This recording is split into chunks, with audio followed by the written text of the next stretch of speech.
everybody. Welcome. Welcome to Lake Highland Preparatory. We're so glad to have you here. This is a tech crew. We got AJ, Ingrid, and Mike. And let's send it on over to Hans and Rudy. Yeah, we're over here. Hi. Hoo-yah! Hoo-yah. Well, like Mike said, we're here live from Lake Highland Prep in Orlando, Florida. Thank you. Big thank you to Lake Highland Prep once again for hosting us here. Just want to let everyone know that as part of this stream, we will have the full official first stream. We'll roll right into it, so you can just stay tuned here. You don't need to change over to the official first stream. But we're here to learn about Into the Deep, right, Hans? Absolutely. And you know, I'm an old guy. And what do old guys do? We tell stories about the past, but this time I'm only going 1 year back. That was last year's kickoff. And I don't know how many people picked it up because nobody said anything. You see my shirt? What does that look like? Remember these from last year? I gave you a big hint about the game element last year. Interesting. Okay, let's get going. We assume you guys are laughing at that or trying to think about that. You should be thinking about that. Yeah, and again, as I tell teams when I'm FTing at tournaments, always laugh at elder people's jokes. Please, please. Makes them feel better, Makes as us Bob feel said. much better. All right, so let's get started. A couple of things to note about Florida, right? And I'm just going to take 30 seconds here. Leagues are pretty much the same. There's no changes to any leagues. We've got the same 8 leagues. There's just a few leagues that have some new leaders, but all of those leaders have been in the program, so I don't expect any big issues this year. However, the theme, and I'm going to talk about this more later of this year. Remember last year I had a theme around helping teams. Well, we got 2 themes this year. The first theme is it's all about change, right? Because a lot of what we're going to be talking about in the next hour plus is a lot of rule changes that you need to absorb, okay? So let's think about that, and let's kick it off with a very important concept as a part of first, and that's gracious professionalism.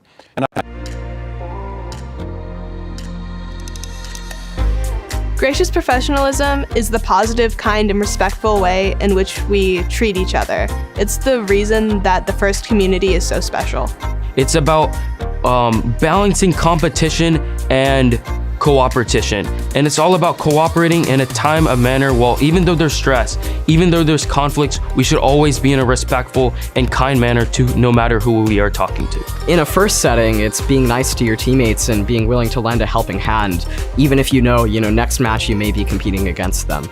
Our team tries to use gracious professionalism as an event by always supporting other teams, be willing to lend parts to others, and showing kindness to others no matter the outcome of a match. I was competing against another team and they had forgot to charge their battery. So I had one that was fully charged and I handed it to them because I wanted it to be a fair match and to make sure that everyone was having fun. Helping a kid who rarely smiled because he had a rough time light up with joy when he had his first robot move, and that gave me so much joy because I know that made his day, maybe his week, maybe even his year. I want to be a leader and like a person people can look to for support and help. You can be a gracious professional both in your everyday life and in your future just by being kind and respectful to everyone and helping everyone out. I work hard to learn technical skills so that I can help run local events in the community, and I actively mentor others to do the same. When I go to school, sometimes we have group projects and they're a little bit tough, and gracious professionalism can really help me through that with the collaboration and feedback sessions. We can, build sort of this ecosystem where everyone is happy and everyone's respecting each other and flourishing together as a family.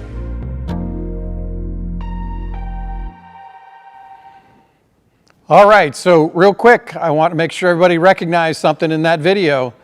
All right, that's the 10 Dean's List finalists. That was Ramsey McClure, a Florida student from the Northeast League. So another impressive experience with all of the great Florida teams, being one of 10 students across all of the FTC teams globally. Yeah, he was on Kickoff with us last year, right? Yep. Or the year before, doing the Slick presentation. So, absolutely. Pretty cool to see him win that and move on. So we do have a handful of leagues out there who have remote kickoff events, and we're going to start checking in with you guys. So let's meet everyone going on first. We're going to start off with Arrow Coast. And Johnny, are you there?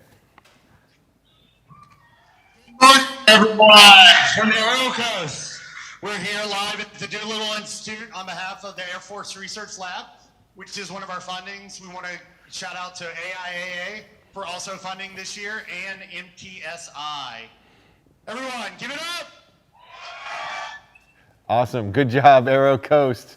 All right, well, Thank you, Hans. let's move it back down the state, and we're going to go visit the Fun League.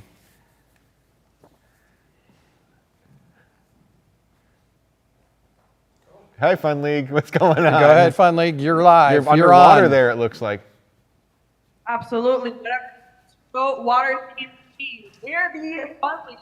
First United West Africa. We're the Fun League because we're fun. Huge thank you.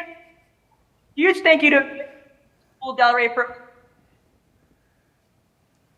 last year we learned to implement positive changes. And we have 18 teams so far. So thank you so much. And I also have a student here that I would like to introduce as well. It's Emma from Team RoboCats, Boca Raton 20022.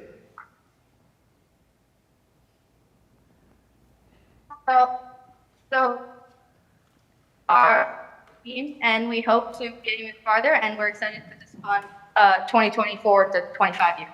Yeah. Thank you, Emma. Thank you so much. Awesome. Thank you, Emma. Thank I you, love Emma. your shirt. All right, we're going to head back up now to the Gulf Coast League. What's going on, Gulf Coast? Mr. Kinzer, you're up. Dan. Okay, there we go. Bad delay. Uh-oh. They're excited, but we can't hear them in excitement, so we'll just, woo, yay. Yay, Gulf Coast. Is it us not hearing? Yeah, okay. Northeast Florida, get ready, because sounds like Gulf Coast League isn't sounding right now. Hello? Oh, there we go. Yeah, we got We Gulf can Coast. hear you. All right. So we have 20 teams here today in the Gulf Coast League, including. Hi, I'm the team captain of Team 3123 at the Gulf Coast League Kickoff. Awesome. All right. Looks like we've got a pretty big delay there, but we'll get over to the Northeast League now. Woo! Northeast is here. Hi, guys. Hey, Leslie. And we're live. We have 16 to, there we are. We have 16 teams here today from Northeast Florida. Thank you to Bowles Middle School and the amazing Paul Sully for, for having us here. And one of our teams, I'll give it over to Megan. We're Team 16465, the Servo Stallions, and we're so excited to see what the challenge is this season. Oh, we're excited to show it to you So guys. back over to you, Hudson Andrew. Thanks so much. And now we're going to head down the road to the Orlando and Space Coast Leagues in the joint kickoff event. What's going on, Orlando? Space Coast? See a lot of yellow shirts. Ready to go to the beach, it looks like. Yeah. There's Scott. We can't hear Scott yet. We see him talking. The lips are flapping, but there's no sound coming out. Hi, my name's Scott. I have this cool shirt on. It's covered in kitty cats. Yeah. All right. Well, I guess they'll need a higher professional audio guy there, huh?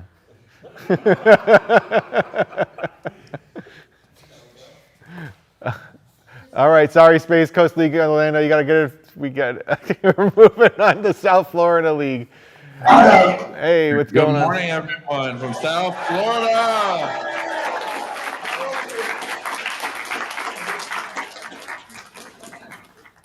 We currently have 14 amazing teams with us today, and we are at Motorola Solutions in Plantation. Thank you to Motorola for hosting us today. And now to one of our teams. We are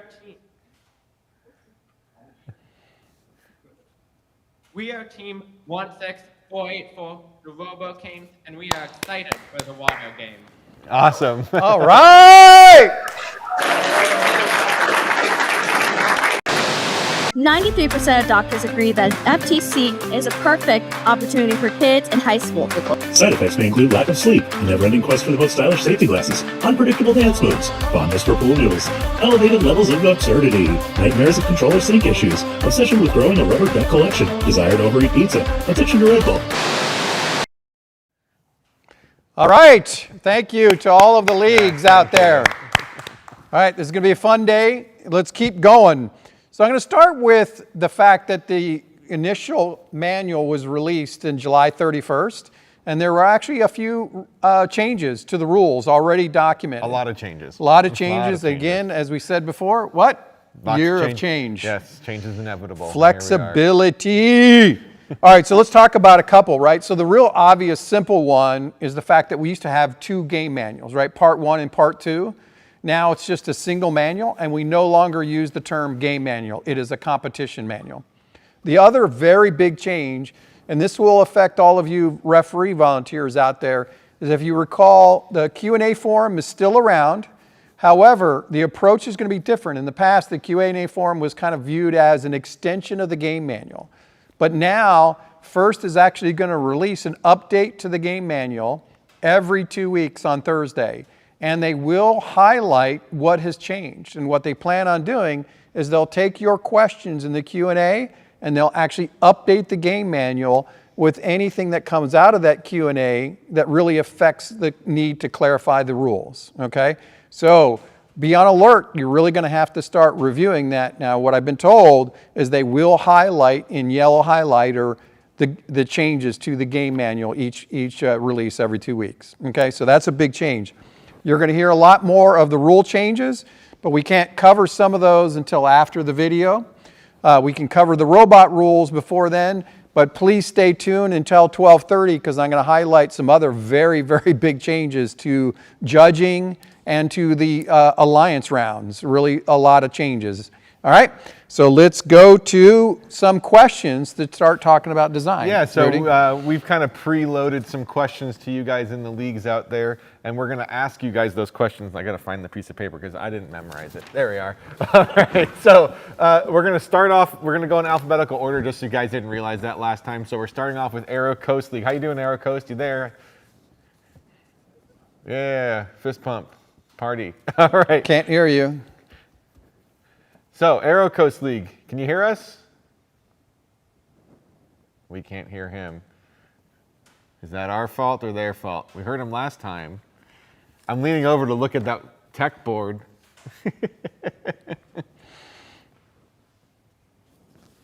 All right, we're going to take let's do a pause.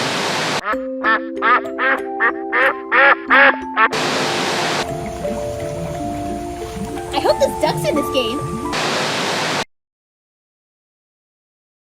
Okay. Chloe, already wrong. She put game manual part 2 on that. Oh, you just told us it's called the competition manual. And it's not 2 parts. It's competition manual. Our Aero Coast, I think you're muted is what AJ is saying. So if someone can go to the laptop on Zoom and click the... All right, well, let's just slide down the list of fun. We'll come back to you, Aero Coast. No worries. Yeah, it's all good. Fun League. Having fun as always under the sea there. You guys ready? Yeah. Fun League, can you hear us? Raise your hand if you can hear us. Yeah, we can hear you. Just confirm we're doing rules questions. Is that what this Yeah, that's where we're at. That's yeah. correct. and you're gonna answer how our league rankings determined. League rankings. All right, so I have a student with me who might know the answer. I have Izzy. Give it a shot. I can't see. I got it. League rankings. Does anyone know how league rankings are determined? All right, so league rankings. I can answer that. I can answer that question. Water, sorry, technical difficulties. Water, but we got it. Go ahead, Emma. It's win-loss ratio, and then autonomous, and then our teleop score overall. That helps with league ranking. You think? Yeah, so that's sort of correct. All right, so again, this is a change this year. So you're correct in that it's the ranking points, right? And it's your 10 best matches throughout the season, right? And that's really what ranking points are, is it's your 10 best matches, which means if you have 10 wins, you're going to get the maximum points that you can get for rankings. Cool. Thank you, Hans. Where are we going now? It looks like Northeast. Maybe you guys are ready to rock and roll. Northeast Florida. We are ready up here, so throw your question at us. All right. How do we break ties when teams have the same number of ranking points? I have Felicity from Sandman with me who would like to answer that. Woo! Tie-breaking points are used to help when teams have the same number of ranking points. There are two types of tie-breaking points. Tie-breaking points 1 are the average of the alliance's autonomous scores, and tie-breaking points 2 are the average of the endgame scores for the alliance. Perfect. That's exactly right. Correct. Thank you. All right, we're going to head back down the road. Hopefully got audio working over there in Orlando League. What's going on, guys? Can you guys hear us? Yeah, we can hear you. We can hear you. We can hear you. Hallelujah. All right. So what can teams do prior to attending a league meet to ensure? Oh, sorry. Awesome. Did you guys ask the question? Or I was asking. You can ask him, Scott. Go for it. All right. What can teams do prior to attending a league meet to ensure that their robot is able to pass field inspection steps? All right. So before you even get there, what we have to do is we need to make sure that you study your game and you make sure that you know what rules there are in place. Make sure that your robot is safe. Anything that they specify, you need to make sure that you have it. One thing that was really important for our team last year was making sure that the power off button was accessible and that you would be able to see it. So anything that they have, make sure that you have it beforehand. Make sure that your robot's safe. Any issues you might have before you get there, make sure that you fix them before you go up to get your robot inspected. All right. Excellent. I think you did a thorough job. Help from Space Coast. Come on. Hey, Scott, before you go on, it's just a couple of clarifications on getting ready for inspection. A good thing to do is look at the inspection sheet, right, that FIRST publishes. Go through the inspection sheet with your team. Make sure you think you can pass all those rules. The other thing that's good is there's a self-inspect app on the driver station. You can look at the self-inspect app and make sure you have green checks for everything on the self-inspect. That'll ensure you're quickly able to get through inspection at your events. All right, well, I guess we'll stay with you guys. Scott, what do you got for Space Coast League? Yes, sir. What team are you with? 9400. And what's the team name? Titans. And what's your name? Alejandro Salazar. He's going to kill it, you can tell. Why do the robot inspectors look for sharp edges and potential wire entanglement? They check for those for the safety of both team members and staff. And they check that so that the robots don't damage each other while playing or the field. Awesome. Thank Perfect. you. Perfect. More importantly, I love the swim class. All right, we're going to swing on down to South Florida League. You guys ready down there? Yes, Andrew, we're ready. What's your question? Why is it important to understand the robot main power switch rule R609 in the design of your robot? It's a great question. I need 5, 4, 6, 7 to answer that for you. The batteries, they must be accessible to the team. The battery switch must be accessible to the team and field staff so that whenever the robot goes haywire, it doesn't operate as intended. It's easy to turn it off. I like that he said whenever it happens, like it does happen, and it will happen. Yeah, just to clarify, I was actually at an event where the robot caught fire, right?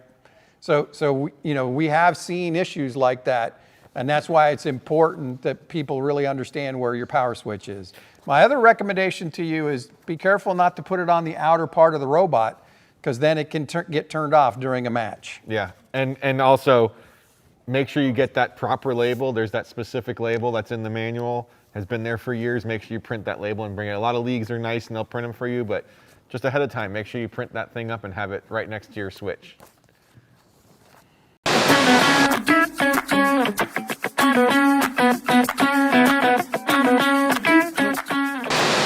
might be a good idea to use zip ties instead of the metal pins that go to connect the field panels together, because those can rust and zip ties just won't.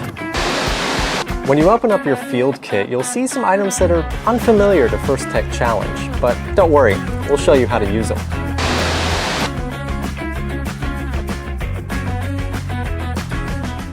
Oh yeah, that part. Go ahead, Hans. You got something to say? All right, so as we talked about before, this season is about change, but the other thing we're trying to stress today is the importance of design.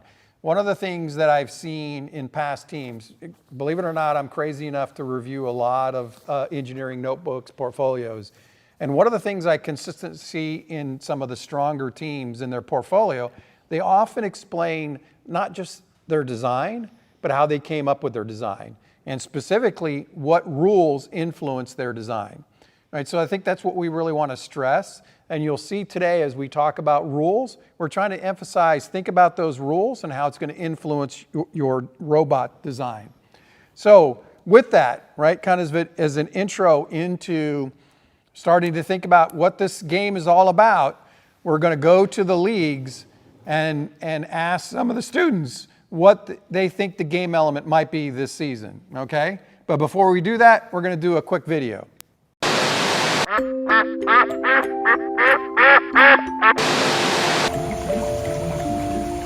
hope this duck's in this game.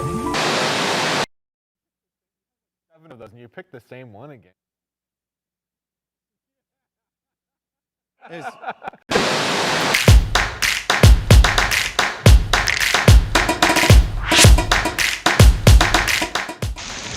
Here's a helpful tip this season. If your robot gets water damage, put it in a bag of rice overnight.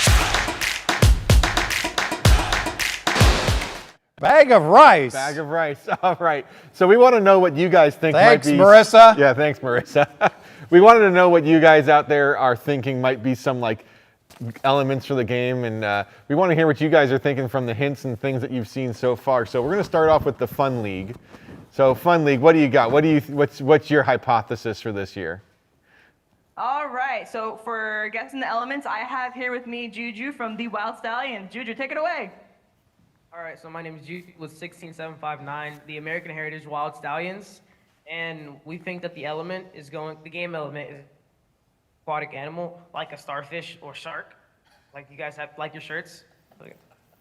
That's awesome. Thank you, Juju. Good thought. All right. Very good guess. All right, well, we're going to head the other end of the state up to the Northeast Florida League. Hey guys. So I have Jason with Talent Techs here. So Jason, share what you think it's going to be. Mike, yeah. It's on. There you go. We think it's going to be Sea Stars or SpongeBob. SpongeBob. SpongeBob! I like it! Sea Stars. SpongeBob! We got two stars. 2 teams. 2 teams. I think they've got another team You there. got another one? Did they? AJ? Well, we do have another Okay, go one. for it. Northeast Yeah. has got another one. Okay, so this is Logan from Team Sandman. So Logan, do you want to share what you guys think? So our team believes it'll be a 5th dimensional unicorn. That's what our robot will be lifting. All right, I'm sorry, let's spend a second. What is a 5th dimension unicorn? You got to explain. We got another 30 seconds for you. We don't really know ourselves. We just kind of came up with craziest thing we can. I love it. Okay, perfect. I love it. Perfect. Thank you. All right, thank you. All right, we're going to head back down the road to the Orlando League. And hey, I think I got this one wrapped up already. I think it's going to be, I'm pretty committed, cats swimming. Not that anybody asked, but I'm pretty sure of that. But take it away. I don't see too My name's Andrew. I'm from Space Coast League 4717 Necromancers. And this year we think the item is going to be like rubber duckies. And we think they'll make rules changes to like collision. Like collision. Like awesome. They're gonna want more Collision. Oh, yeah. Very good. All right. Come on up. Zip Ties is coming in for Space Coast as well. Yeah. My name is Arnav. I'm from 16290 Zip Ties. And I think that there's going to be rubber duckies like from Freight Frenzy and stuff. The rubber duckies are gaining a little traction here. I got 2 more. Got my Orlando. Okay, let's hear And Orlando. the Techno Sinks. Introduce yourself. My name's Maddie. I'm on Team 9800 with Techno Saints Hypershock. I'm gonna guess that it's gonna be something to do with fishing, or like maybe fishing for rubber duckies. So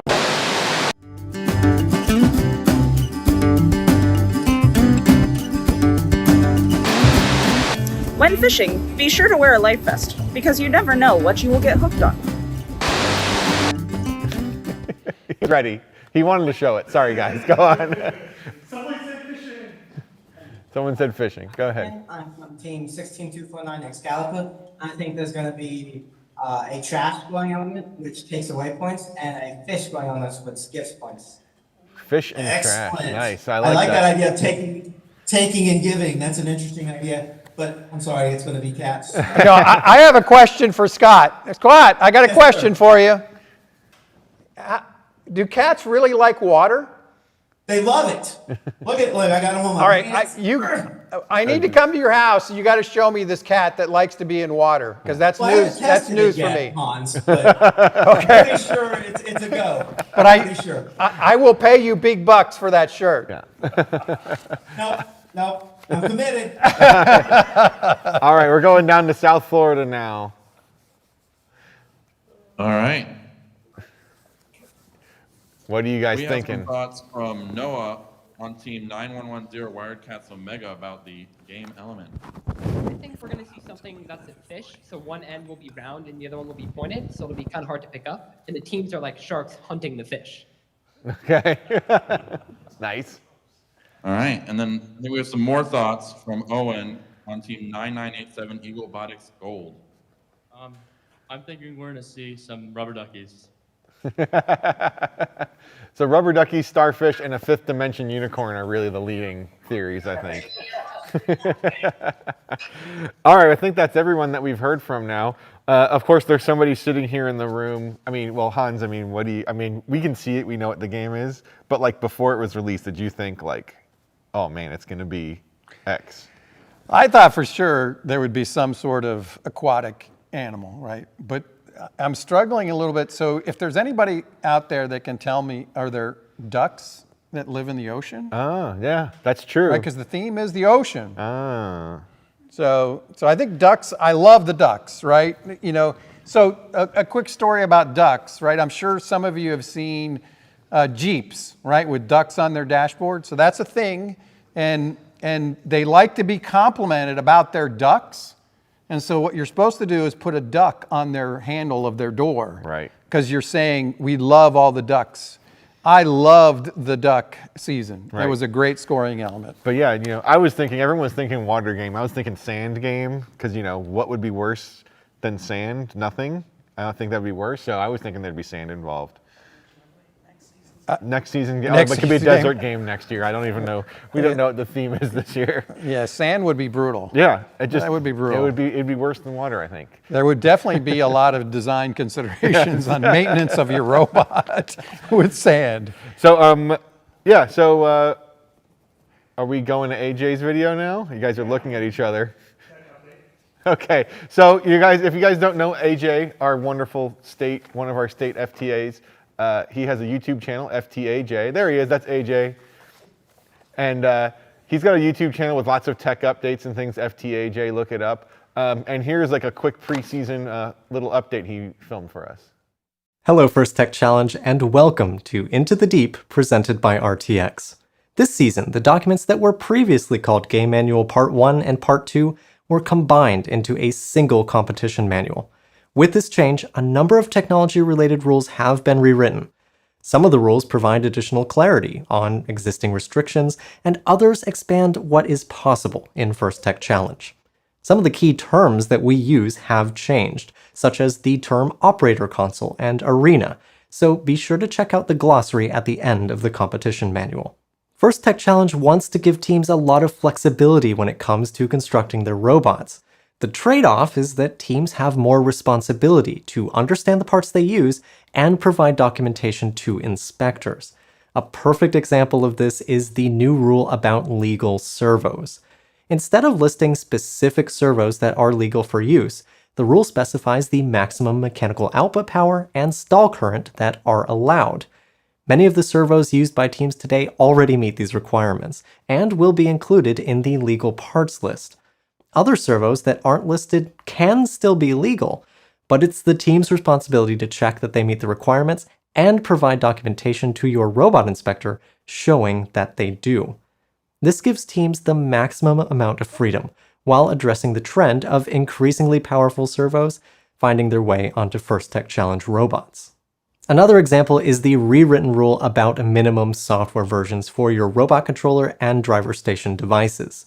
In the past, field inspectors have enforced minimum software versions for all of these devices.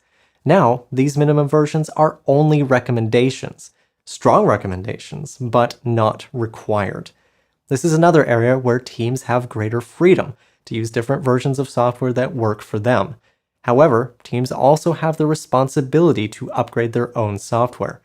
Field staff will not be able to provide comprehensive support to teams with older software versions. This season, teams have more choices than ever when it comes to legal components for powering and moving their robots.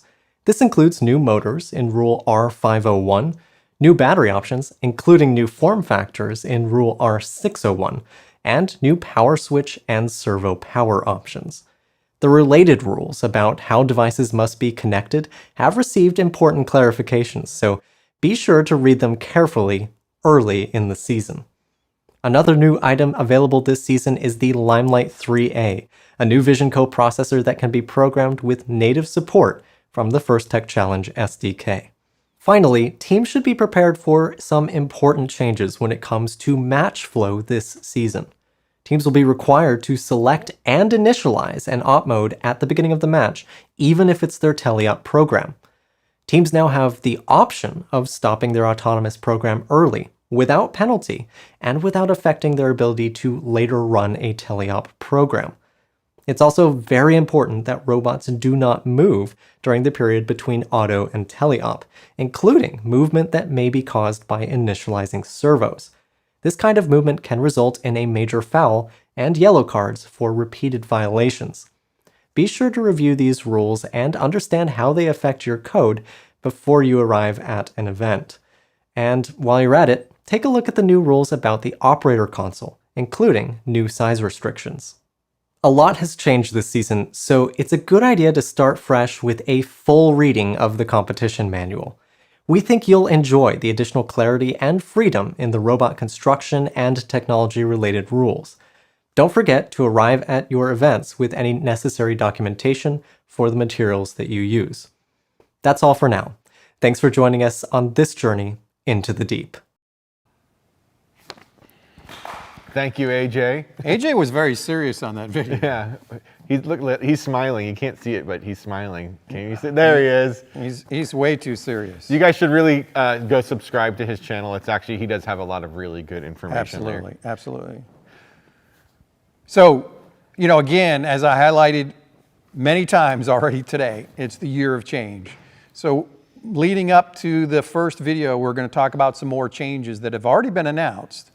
And one that's a huge change for us here in Florida that hasn't been announced is the state championship. So as many of you know, typically we've played six matches at the state championship. Well, Hans has been fighting for us, and we're actually going to have 8 matches at the state championship per team this year. Woo! And we're all volunteers, so we're excited today, but talk to us in March. But but what does that mean? That means the state championship will start playing matches on Friday night. Yes. Woo! Yeah.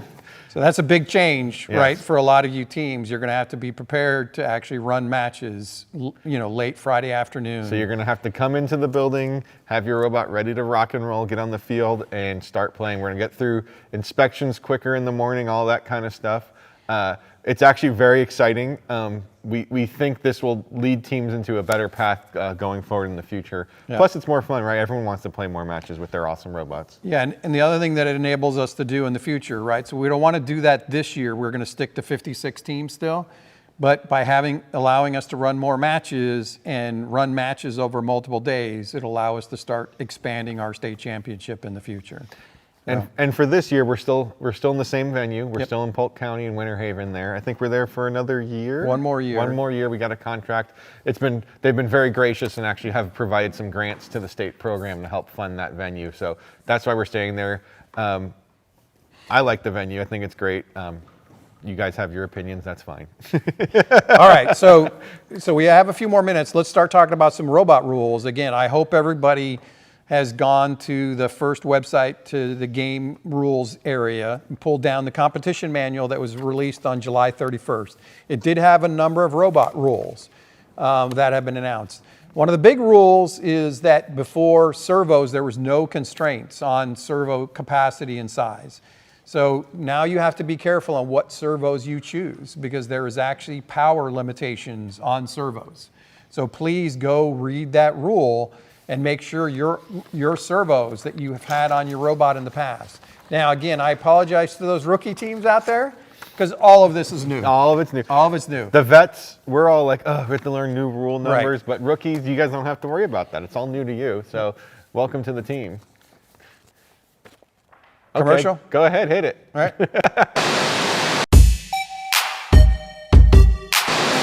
To prevent algae, you're going to want to look at using chlorine. Too much will cause more rust with the robot. All right, cool. Thanks, Mike. All right, I think there's Orlando League. We're going to cut over to you guys. You got something to talk about or say? Or? Well, we have a few students here who came in outfit, ready to go for this water-themed year. We're going to rotate them through one at a time. That's our next. Look at this. Where's the water theme? We got the pants. This is a good one. Fashion show. Oh yeah. Oh, styling. Squirt guns. Going to the beach. Oh, we got the boogie board and the pool noodles. Oh, we got swimming.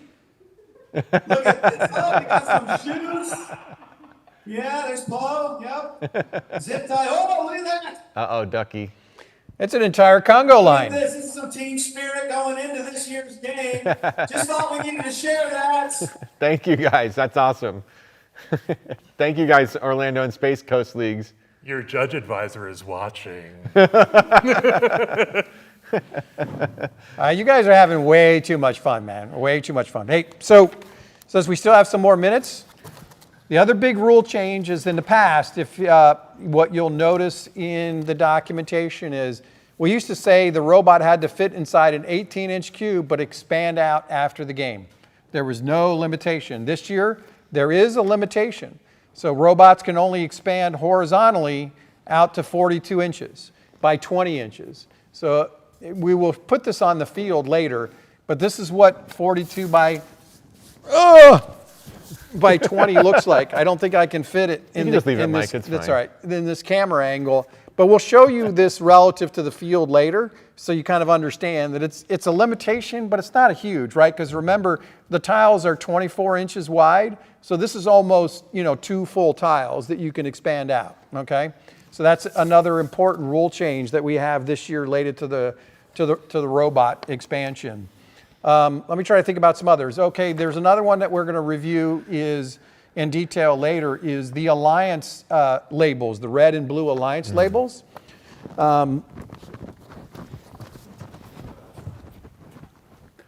He's going to get one, I guess. I'm going to show you this thing if you haven't seen it yet. He'll talk about it in a second. Yeah. It's cool. So if you recall on your robot, you'd have to put a blue circle or a red square to indicate what alliance. And a lot of teams would permanently mount their team number. This year, your team number has to be changeable because there's no longer alliance tags. Your team number has to either have a red or a blue background on it to indicate what your alliance is. And then really the other thing I want to announce is there's a new vendor, Studica, that provides batteries, components. But the interesting part about them is you can buy colored aluminums, right? So here's their dark blue color, and it's really quite interesting. So you can actually spruce up your robot with multiple colors, and you don't have to paint it instead of just the standard silver color of the aluminum.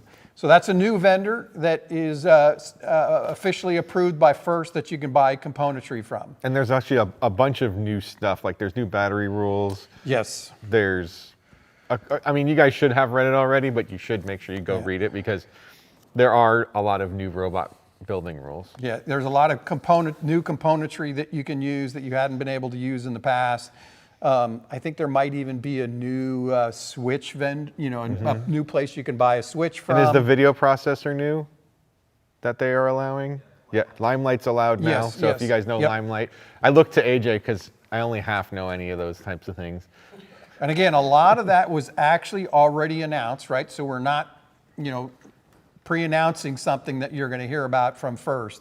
This was all in the game competition manual that was released on July 31st.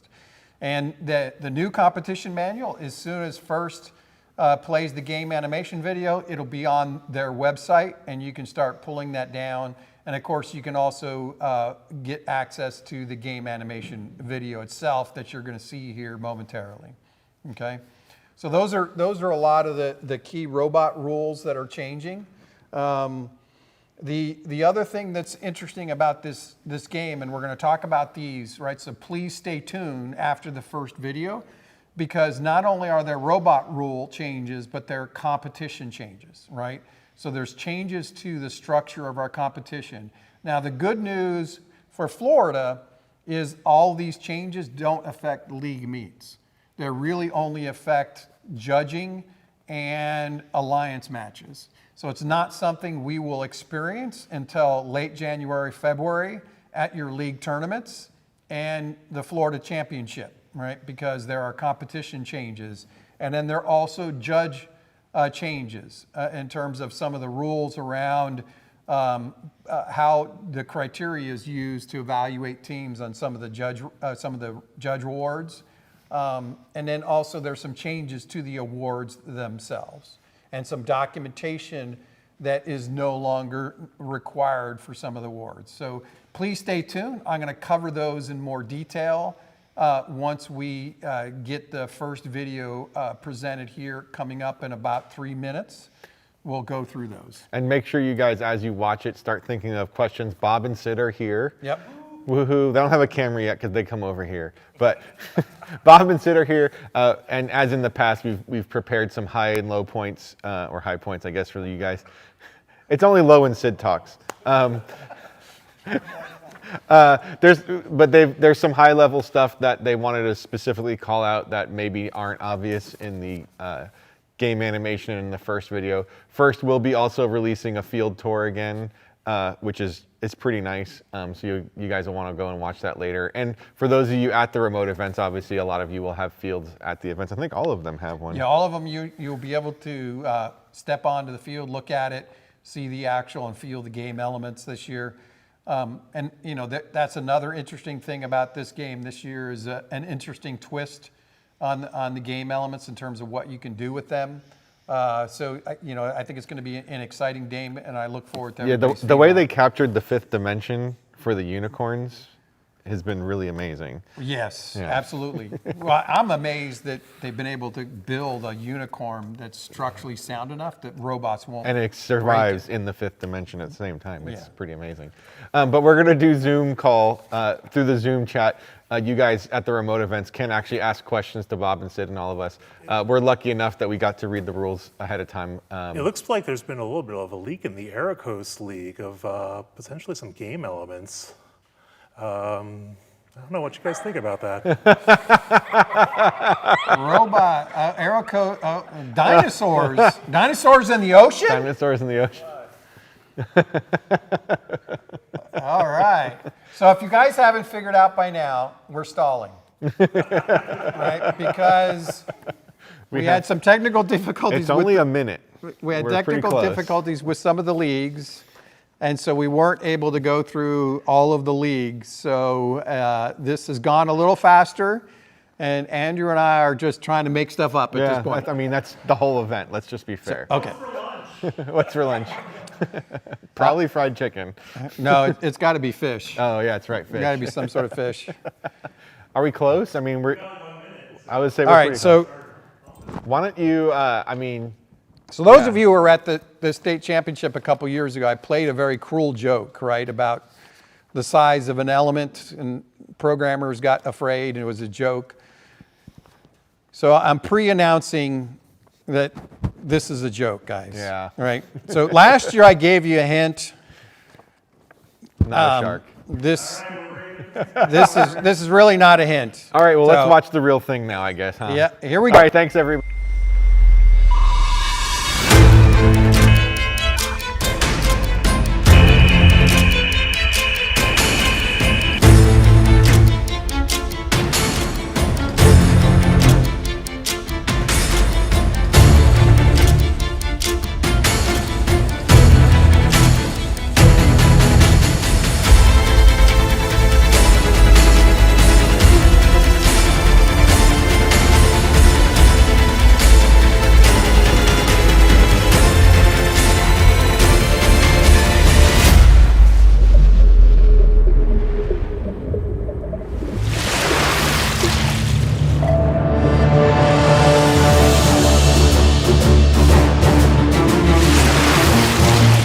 Hello, First Community.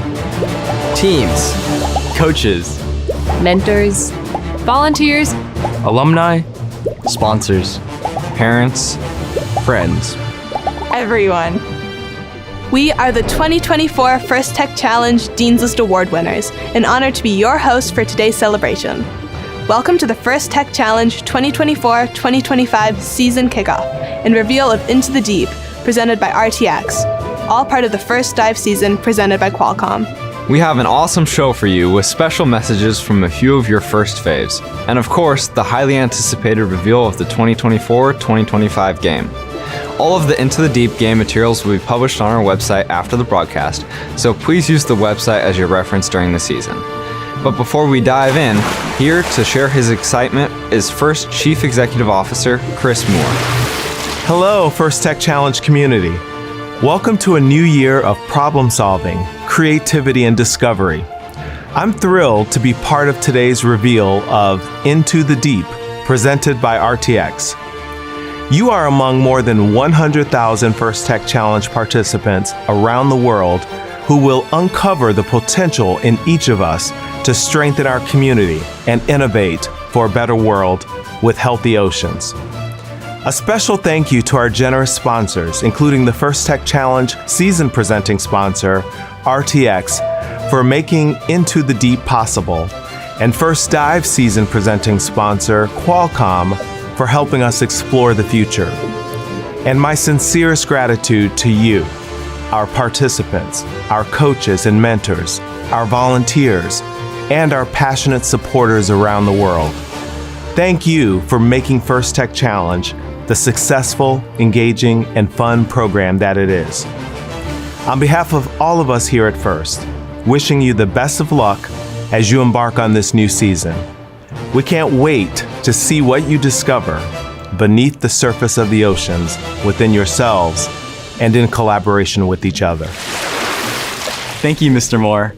An enormous thank you to all our supporters and generous sponsors this year for making the First Dive season and Into the Deep game possible.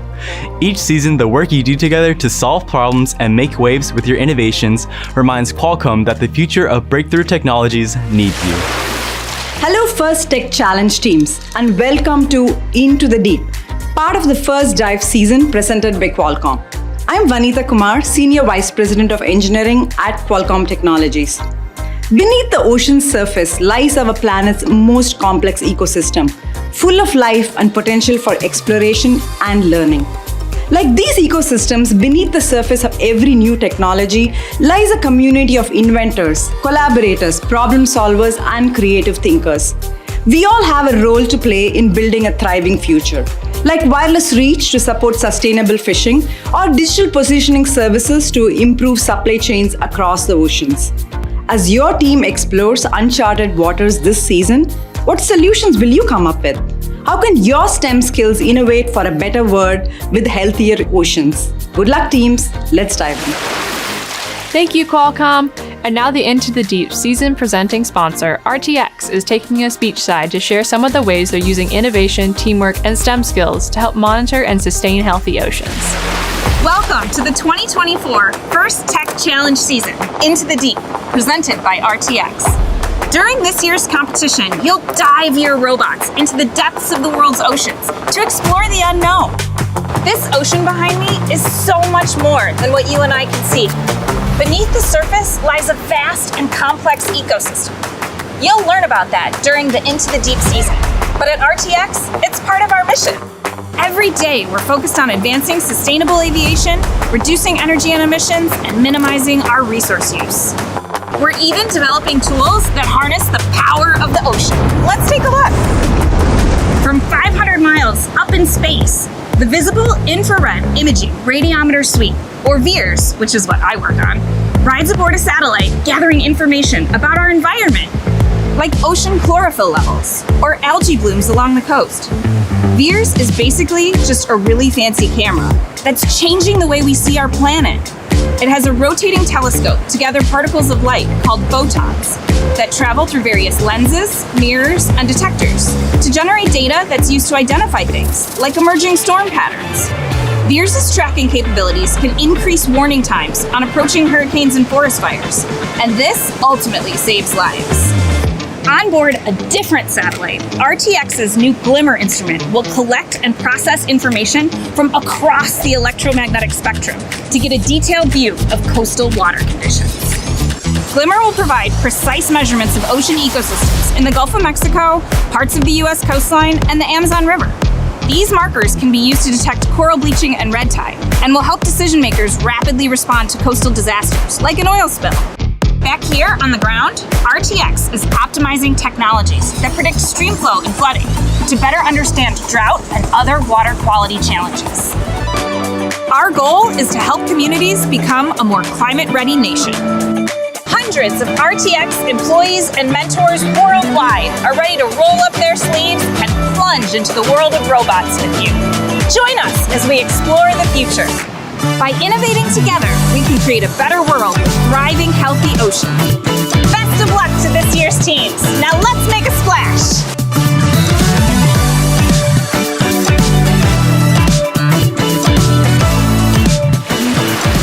Wow, thank you, Julie, for giving us a closer look, and thank you to the more than 500 RTX employees who are FIRST mentors. An important part of what makes FIRST is gracious professionalism.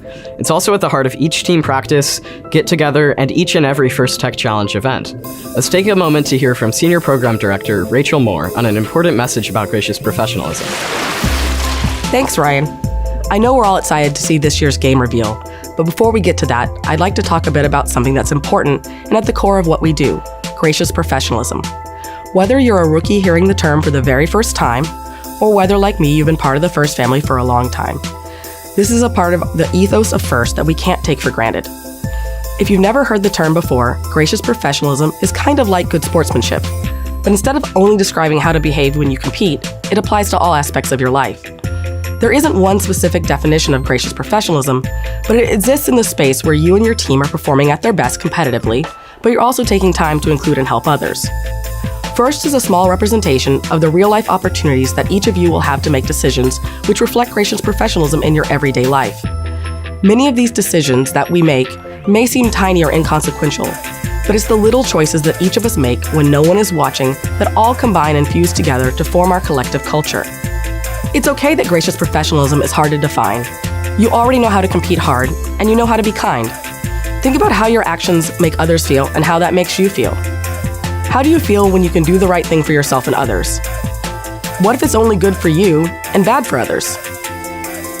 Would you lend a tool to a team in need or give them a spare part? What if that team is on your alliance? What if they're against your alliance later in the tournament?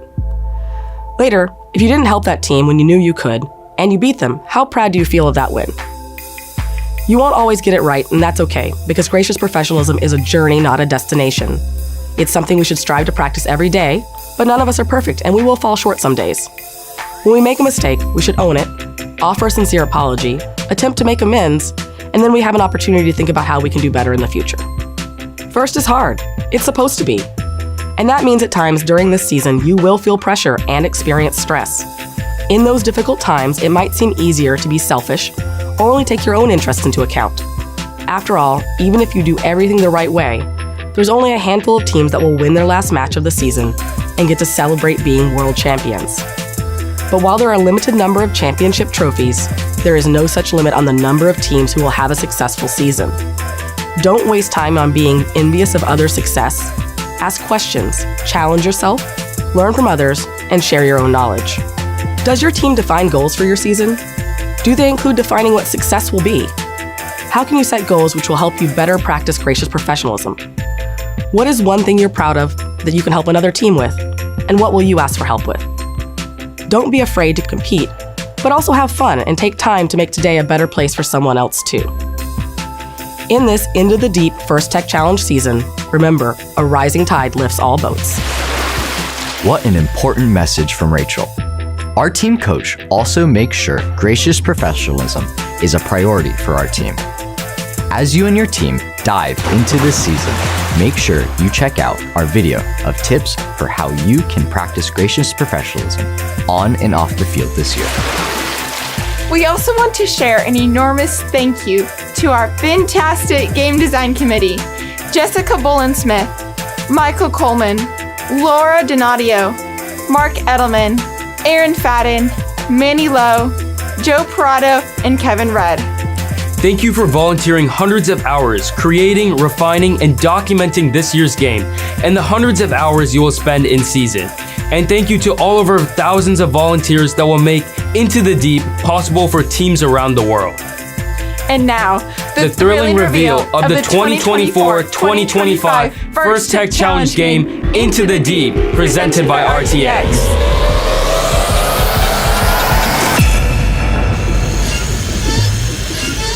Welcome to the First Tech Challenge 2024-2025 season game, Into the Deep, presented by RTX. A team consists of up to 2 driver operators, a human player, a coach, and a robot. Each match is played with 4 randomly selected teams, 2 per alliance. But each alliance is allowed 1 human player. Your opponent for one match may be your partner for another. Robots must be built from materials specified in the competition manual and fit within an 18-inch sizing cube. But after the match starts, robots may expand, but may never horizontally exceed a 20 by 42-inch rectangle. The primary scoring element is a plastic sample, 1.5 square by 3.5 long. There are 20 samples for the Red Alliance, 20 for the Blue Alliance, and 40 Yellow Alliance neutral samples. Another game element is the clip. Each alliance has access to 20 clips. Human players may attach clips onto samples to create specimens. The game is played on a 12-foot square playing field with a foam tile floor and 1-foot high walls. A submersible structure is located in the center. Within the submersible are the barriers, low rungs, high rungs, low chambers, and high chambers. In opposite corners are low and high baskets. Below the baskets are the taped-off net zones. On the other corners are taped-off observation zones. On both sides of the submersible are the ascent zones. Near the front and back walls are the taped-off red, blue, and Alliance neutral preset sample zones. April tags are located on the field walls to aid navigation. Blue and red Alliance areas are on the left and right sides of the field. Before each match, 60 samples are randomly arranged in the submersible zone. 20 clips are positioned outside of each observation zone, and 12 samples are positioned on the preset sample zones. Teams place their robots on the field, touching the sidewalls. Each robot can start the match with either 1 specimen or 1 sample. The field and players are now ready. The match begins with a 30-second autonomous period. During auto, robots may attempt to score using pre-programmed instructions and sensor inputs. Following auto is the 2-minute teleoperated period. Robots score using driver inputs. There are many ways to score during the auto and teleop periods. For example, scoring a sample into the net zone earns 2 points, and scoring a sample into the low basket earns 4 points, or 8 points for scoring into the high basket. Robots may bring alliance-specific samples to the observation zone. Human players can attach clips to the samples, turning them into specimens. Scoring a specimen on the low chamber earns 6 points, or 10 points if scored on the high chamber.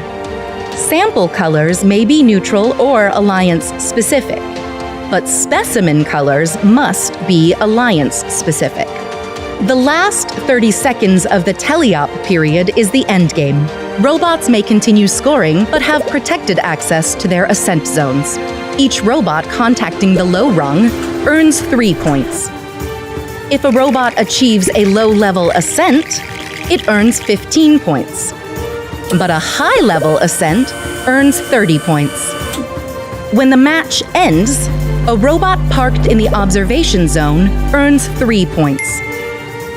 There are many ways to score in Into the Deep, but there are also rules that, if not followed, will result in foul points being added to the opposing alliance's score.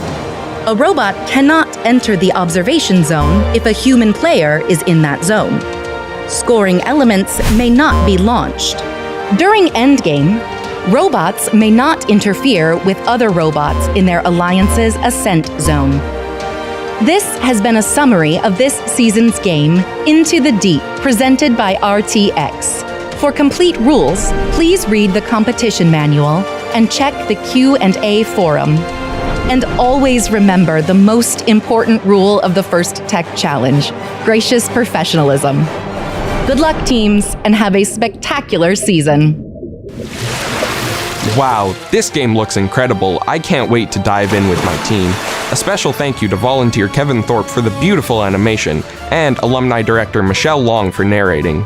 For a deeper dive on gameplay strategy, visit our game and season page after the broadcast for links to detailed field walkthroughs with First Tech Challenge project manager Aaron Fadden and the game animation. We can't wait to see your creative solutions and robots in action on the field. Everyone's invited to explore Into the Deep. If you haven't registered yet, there's still time to join in on the action. Visit our website for details and steps to get started. Already on a team? Check out our free social graphics, recruitment posters, logos, and more. And be sure to tag First Tech Challenge on your team's social posts. Thanks for joining us to kick off the season, and for being a part of the First community. Good luck, teams. The ocean awaits.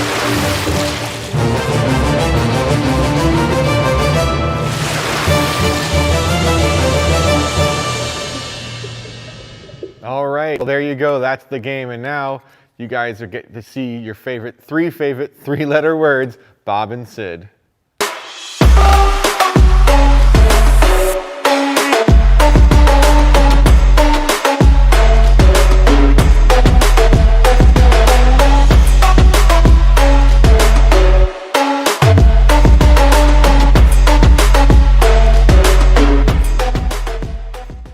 Hello, I'm referee Bob.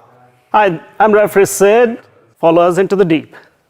Sid, what can you tell us about the ascent task, which you can do anytime during the teleop period? Yes, absolutely. The ascent task is basically climbing up on the submersible zone, level 1, level 2, and level 3.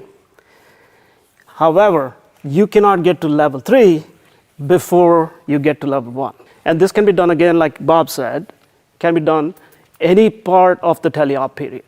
There's actually no task that only can occur during endgame. However, there are some protections related to the ascent task during the last 30 seconds that teams need to pay attention to avoid penalties. There are no penalties. There are only fouls. So a couple key things to remember is that you cannot be inside the submersible zone when you start ascending, and also you need to be fully supported by the low rung before you can reach up and touch the high rung, or you'll incur some penalties. There are only fouls. Bob, do you think there's anything interesting or anything different this year with respect to transition from auto to teleop? Actually, there is, Sid. This year, Rule GO 405 states that your robot must remain motionless between the end of auto and the transition to the teleop period. So that means teams are going to have to design some strategies into their mechanism that may be as simple as not pushing the init button until after the teleop period starts, or you may have to implement some maybe more elegant software solutions to prevent your motors and servos, et cetera, from moving the robot between that period, because it is a major penalty. Fouls. You do not want to incur that. Sid, what can you tell us about this year's possession rule outlined in G410? Robots are allowed to have just one and only one sample or one specimen. So there are two different kinds of samples. One is align specific, and then the yellow ones are neutral samples. So some of the key things to remember, as in last year, that momentary possession of more than one sample may not be judged to be a violation, but if you do control more than that, again, it's control. As in the past, if you're hurting these or things like that, but if you're plowing, that's okay. So teams are going to have to think about designing their mechanism so they're only picking up one specimen or one sample at a time to do that. And also, I highly recommend they practice driving to make sure that they're only getting one sample at a time, particularly if they're going to herd samples around the field. Bob, can you think about any other rule that will impact robot designs, specifically with respect to size and things like that, as it applies to gameplay? Yes, as in years past, you're going to be able to start in the 18-inch cube and again expand out. However, your horizontal expansion limits are going to be limited to a rectangle, 42 inches by 20 inches, and it's going to be relative to the robot chassis. Therefore, as you're designing arms and lifting devices, et cetera, you're going to have to take that in consideration and make sure you're staying within that box. You may have to put some mechanical stops into some of those, or maybe some software limits to limit the expansion. Please read Rule 401 in the competition manual, as it outlines some very excellent examples of what is legal and what is not. Okay, other than read the manual. Read the manual, please. Do you have any other closing thoughts, Bob? There's a few rules that I think you should look at in some detail. We're not going to go into them today because of time, but rules regarding the robot-to-robot interaction are important. They're a little bit different this year. The rule about pinning has a few key changes, and make sure that you can understand it and ask questions if you can. How would they ask questions, Sid? The questions are, there's nothing changed about the forum. Forum is still going to be open for teams to ask questions. It's the same thing. However, there are going to be subtle changes as to how the forum rules apply this season. Please read the manual again, and the best of luck to all the teams this season. Best of luck to all the teams this season, and follow us into the deep. All right, so you guys thought there was going to be water this year. There's not. Welcome back, and I appreciate everybody sticking with us. What I wanted to do is tell the leagues that we're going to go to Q&A for Bob and Sid in a second. So I'm going to cover a few more rules that we don't have to worry about till we get to the league tournament, but they are important because they are pretty significant changes as you guys start getting some students lined up to ask us some questions. So the first is about judge awards. And really, one of the big changes is one of the awards is being eliminated. So the optional award of the Promote Award, that was a 1-minute video for those of you who are familiar with the Promote Award, that is no longer an official FTC award. You'll see that's no longer in the competition manual. So the other big change is, you remember in the past, all of the judge awards had a statement that said you must have submitted a engineering portfolio. That has changed. Now there's only 3 awards that absolutely require the portfolio. That is the Inspire Award, obviously the Think Award because it's about the portfolio, and then the Control Award.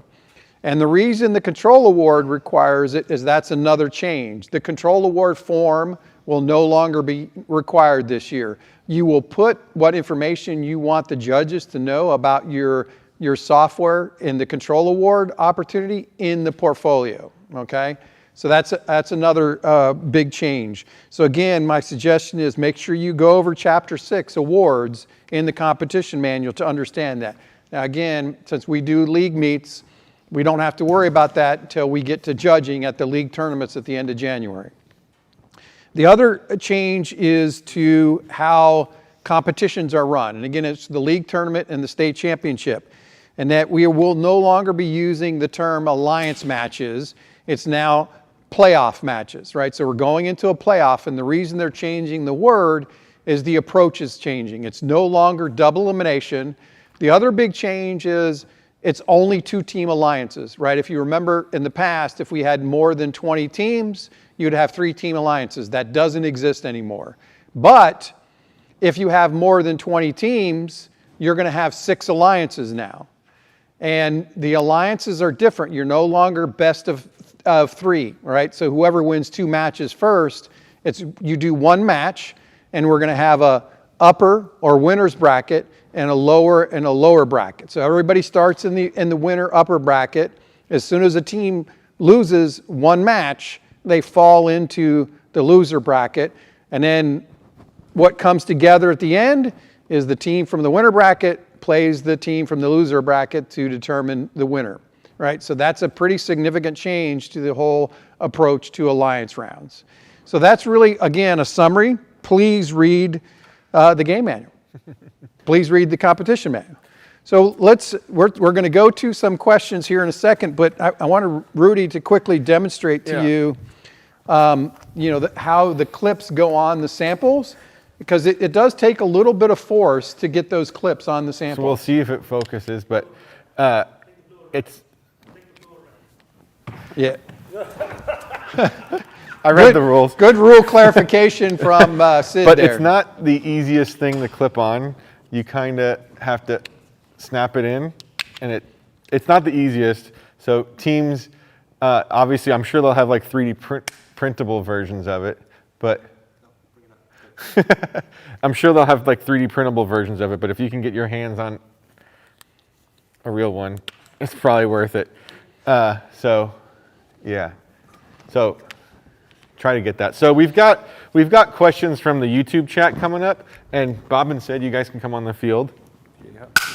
There's a good one. So let's go to the YouTube chat. There we go. Got one on the bottom there. Morning, folks. So can you guys read that? How do we get to the top rung, to the top basket and high rung? If the Okay, so you've got the wrong. It's vertically. You're allowed to expand as tall as you want. The 20 inches is only the small dimension in the horizontal. So basically, as Sid's showing there, it's just 20 inches horizontally that way and 42 that way. You can still extend up as high as your robot can reasonably stay without tipping over.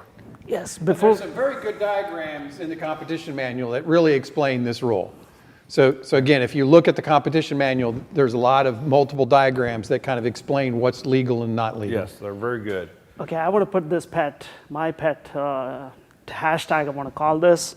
This season we heard about lots of changes. So here's the hashtag for you guys. Assume nothing, read everything in the manual. Thank you. All right, we got another question from the YouTube chat coming up. How does autonomous work? How do we what do we have to sense or move? So basically, you'll have the samples. There's going to be 3 alliance samples in front of your observation area and 3 neutral samples over here. So basically, you can manipulate those into your net zone in the bottom or into the baskets that are alliance specific. And if your robot can figure out how to put a clip on, you can do that to get a specimen, but pretty much that's going to be the thing. And you can also go into the submersible zone and pick some of these out if you have time to score some of the samples into your basket as well. Do you want to give them the short answer? There is no randomization. There's no randomizations or anything. So basically, any of the 3 you can pick up and do. If you can pick up all 3, you're fantastic, and do that. And again, it's there. And then you can also park in the observation area at the end of the match. Just one clarification. You cannot come across, the blue robot cannot come across to the red side and pick the neutral because you're now offending. Yeah, read the manual. There's Read the manual. there's grid definitions for how the field is laid out and different things you can do based on that grid. So we're going to go to the Fun League. They got a question coming to us. Yeah. Hey, Fun League. She's walking away. Who has the microphone? There she is. Okay. What you got? We can't hear you. You guys muting on your end? No. Can you guys make sure you unmute over there? Go ahead, Rep. There we go. Oh, there we go. We can hear you now. Yeah, we can hear you now. Yep, we got you. You hear us? Yes. Okay, perfect. So I do have a student here with me who does have a question. Take it away. Hi. I was wondering if at the end of the tele-op phase when you're hanging, does the robot need to stay hanging after the game is over, or is it just need to be hanging until the game ends to get all the points? Good question. Very good Great question. Great question. It is to the end of the game, so it's basically either the end of the buzzer sound, that, or when all the robots come to rest, whichever comes first. So basically, it's very similar to last year. As long as you're hanging before the buzzer finishes. And I think for autonomous, it's 3 seconds into the count or something like that, they said. Yeah. For like parking. That's right. Yeah, and it's the same thing. Don't take anything, don't assume anything, don't assume we're right. Read the manual again, please. Assume nothing, read everything. All right, so let's go down the road to the Space Coast League. What do you got for us, Space Coast League or Orlando? 7592. And what color of the team numbers will be accepted? For example, would this alternate blue color of our team number be accepted? The numbering color is okay, but you have to have a red or blue background as well. It's a combination. It has to have the Alliance color background plus the letters. And what do you have to worry about the letters and everything else in the sign itself? There are minimum height requirements, minimum size requirements. There's very specific rules. Read the competition manual in the robot rules. I don't remember the robot rule number. It's too much. Yeah, I would say that blue is probably too light, right? Because we couldn't really tell it was blue. So really going to have to be a darker blue for the referees to really see it as a blue color. Probably something closer to this one. Yep. Or, yeah, those two colors there. Blue, red. All right, let's go to the Northeast League. Hey, what's up? Hey guys, I have Byron here with me with a question. I've seen that there's a limit to how many motors, but is there a limit to wheels? No. Practicality, no. As many wheels as you think you can practically put on your robot and not do any other rules that I can think of. I'm yet to see that 18-wheeler. Yeah. All right, let's get back over to the Orlando League. Hey, so my question is, what constitutes hanging on the high bar in relation to the short bar? Like, can you not touch the shorter bar while you're hanging on the high bar? What constitutes hanging on the high bar? All right, you guys want to show? Okay. All right. So we're presuming that this is about the suspending task, the last one. Ascent task. Okay, I think that's a good enough shot. So yeah, so you got to start. You got to first of all, you got to be suspended off the tiles from the low rung. Completely Completely supported by that. Supported by that. Then you can reach up to here and pull left whatever yourself up, and you have to not be supported by the low rung or any part of the submersible. So you have to be completely above. Completely supported. You got to be completely above the low rung to get that. And fully supported by the fully top supported. rung. Yes. Exactly. And just so you guys understand, it's a climbing. It's like a swing set, right? So you have to be on that bottom rung, completely off the tile before you can reach up and grab this other tile. It's like climbing a ladder. Like climbing you can't even touch the high bar until you're off the ground. And I believe in Hans's, it's a foul.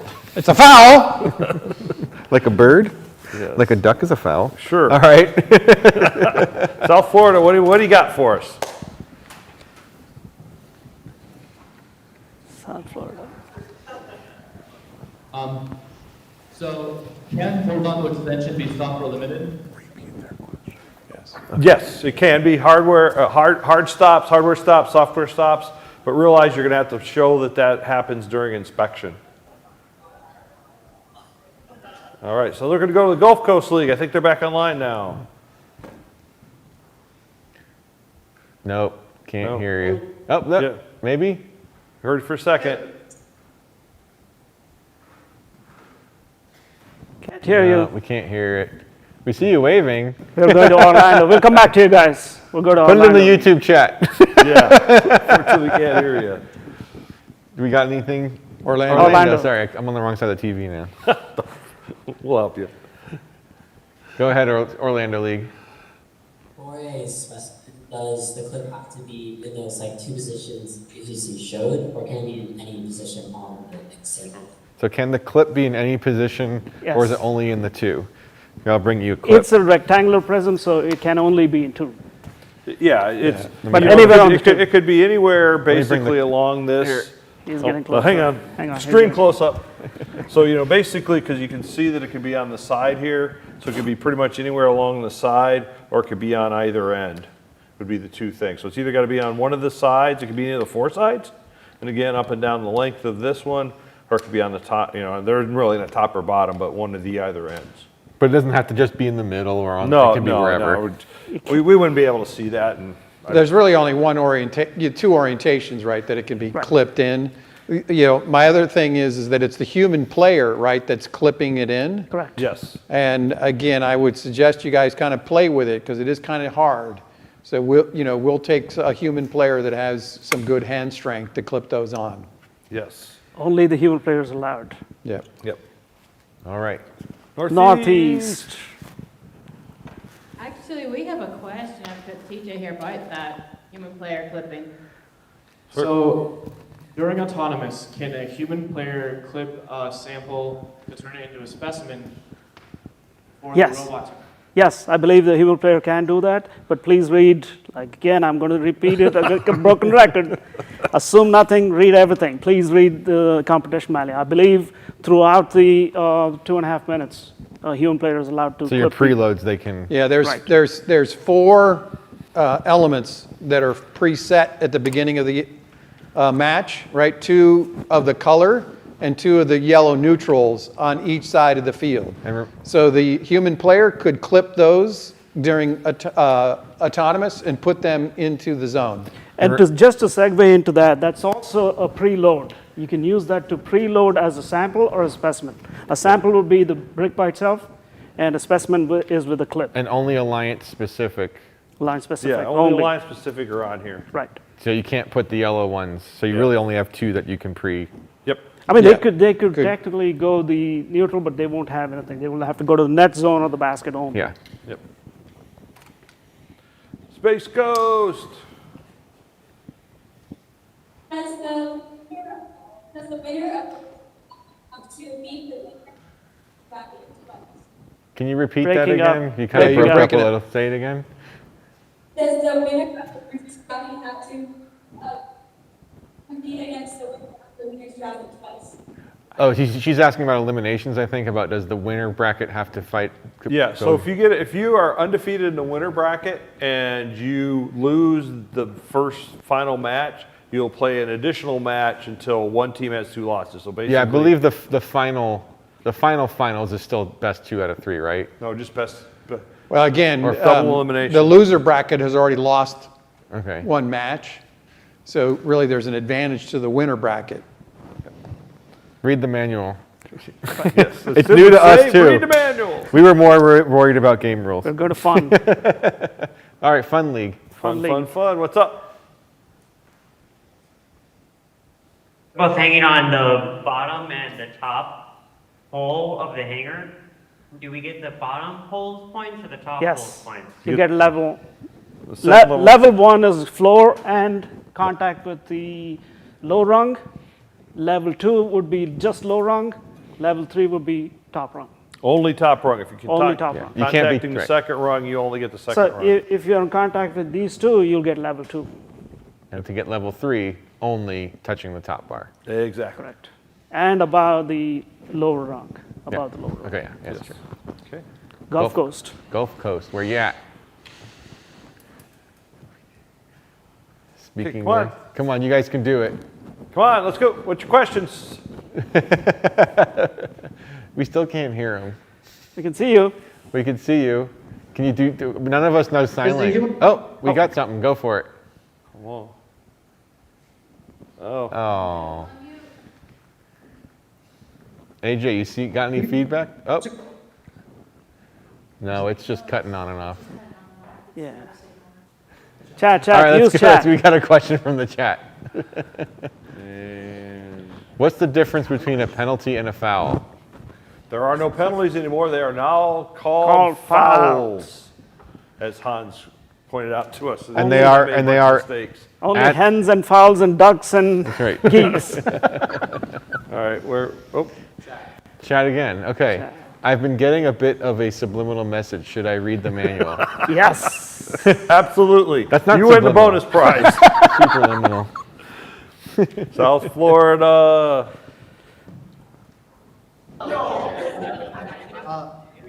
I've noticed compared to last year, we had a section that was all about like de-scoring and the penalties were. Yet this year, we never got any notification or information on whether de-scoring causes any penalties or anything like that. So I want to know the rules behind it. Basically, you cannot de-score your alliance. The opposite alliance is specimens or samples. It's a major foul if you do so. Per game item. Piece. Yeah. So no de-scoring. All right, Northeast. Got Timmy here. Hey, Timmy. When the specimens are being built, do they have to be dropped into the observation deck, or can they be placed down? It can be placed down. Yes, easy one. Can they place it on the robot or no? Robot has to be out of the zone. The robot has to be out, but you when can. Human player's inside, robot has to be outside. If you want, you can hang it like that if you would prefer. Oh, that'll be a foul there. That's a red. Well, other than I've got the wrong color, forgive me, but if a human player wants to, you can go ahead and hang them on there as well if that's a strategy you want to do. And you can put multiple, right? Yeah, you could line them. You could many of the Alliance specific samples they bring in here. You can put clips on. You can do that. So another thing you have to think about when you're designing your robot this year. Yep. All right, Space Coast.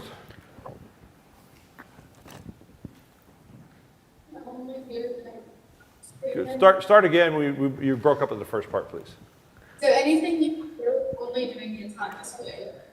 Anything you do in autonomous will be scored later? I think is what she Yes, said. it'll count in driver control. Yeah, so if you score it in autonomous, it's technically a double score because it's going to be scored again at the end of the match. Yep. Yes. I think that's what you asked. If not, let us know. Fun League.